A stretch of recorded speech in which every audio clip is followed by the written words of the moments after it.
Hi, my name is Shawna McGreevy. I run a blog called McGreevy Cakes, and I run an online cake school called cakeheads.com. And today I'm going to show you how to make a pretty rose out of buttercream on top of a cupcake. And I wanted to show you a way to do it in which you can make your rose two-tone, so two different colors. You could just make it one color and that would be just as pretty, but I thought I would show you this cool, easy technique of just getting it two-toned. So I have two different colored buttercreams. I actually have three because I'm going to add some leaves in at the end, but we'll save that for the end. To start, I have an off-white buttercream and I have a pink buttercream. I'm using Swiss meringue buttercream. You could actually use American crusting. Any buttercream really will work for this. But I do like Swiss meringue because it's not as sweet as American buttercream, and you'll have, a bit of frosting on top of your cupcake. And so if you don't want to overpower it with sweetness, then Swiss meringue is a good choice. So I've gone ahead and colored my one pink with some gel color.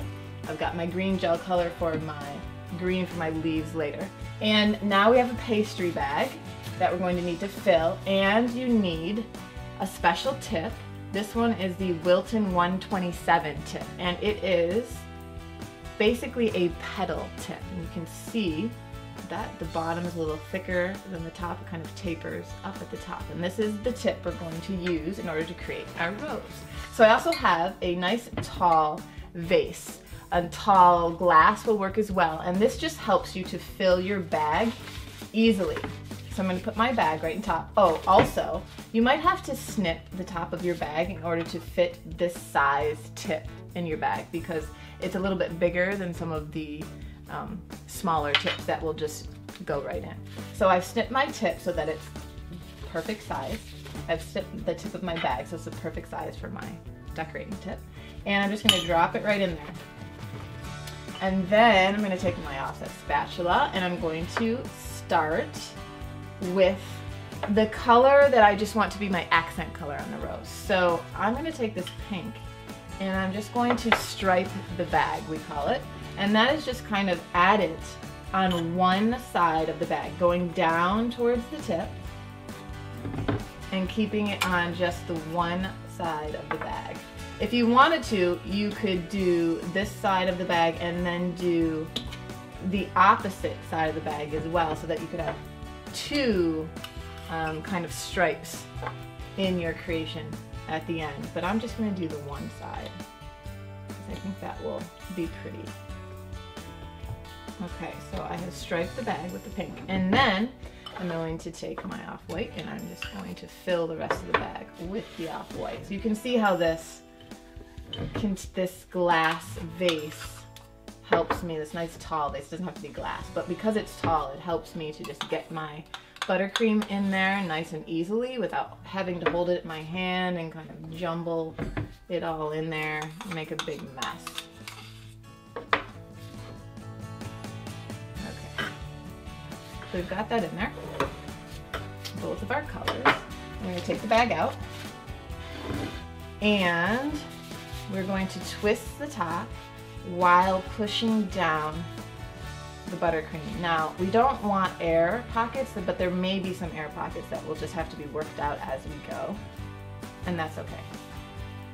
All right, I'm twisting the top so I can get it nice and tight so I can get some pressure on this buttercream that's going to be coming out of the tip. And I'm kind of locking it with my thumb and then using the rest of my fingers. Don't mind the color if I'm coloring my icing on my fingers. I'm going to use the rest of my fingers to kind of squeeze out the buttercream. Now I do want the two tones, and sometimes when you do this you have just one color at first in the beginning. So I'm going to squeeze them out until I can see two tones here. And so far I'm only seeing pink. And there we go. Now we've got pink and a little bit of white. Okay. Now you need your cupcake,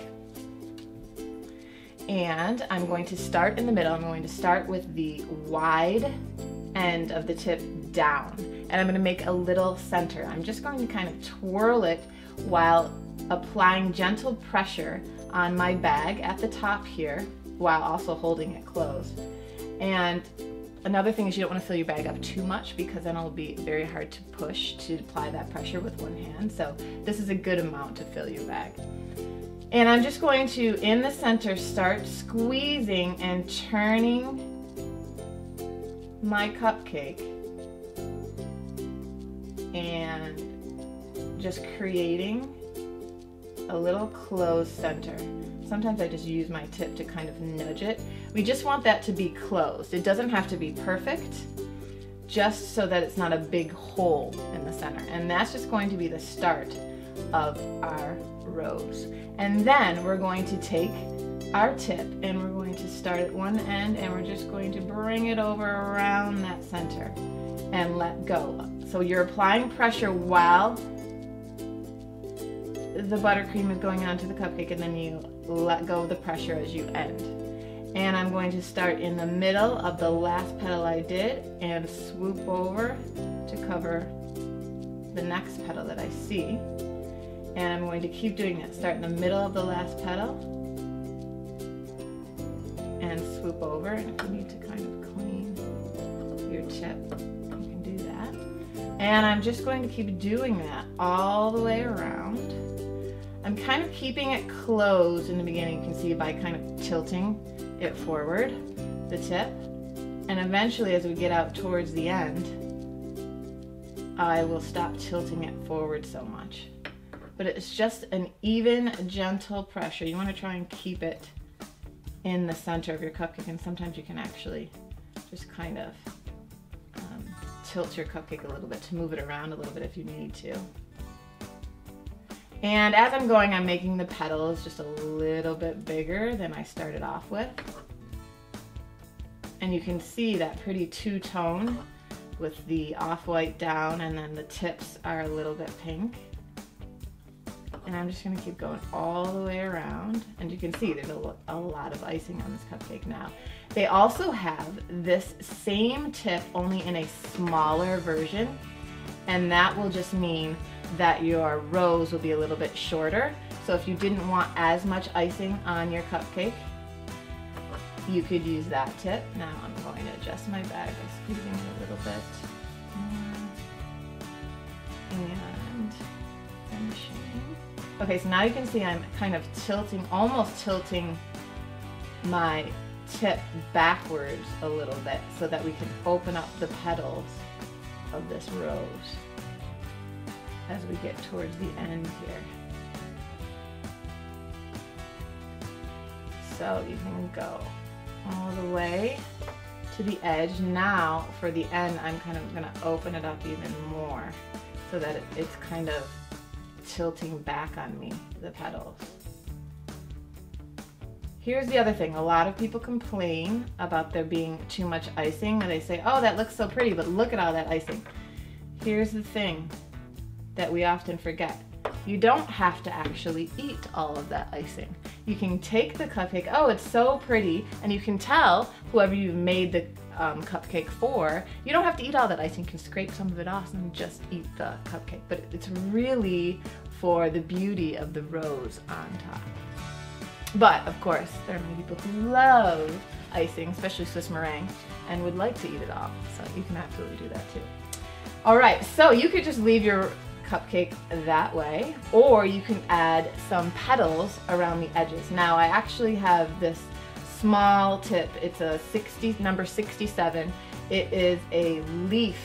I'm sorry, I'm not adding petals, we're adding leaves around the edges of the petals. I'm going to squeeze them off. I've got green in there.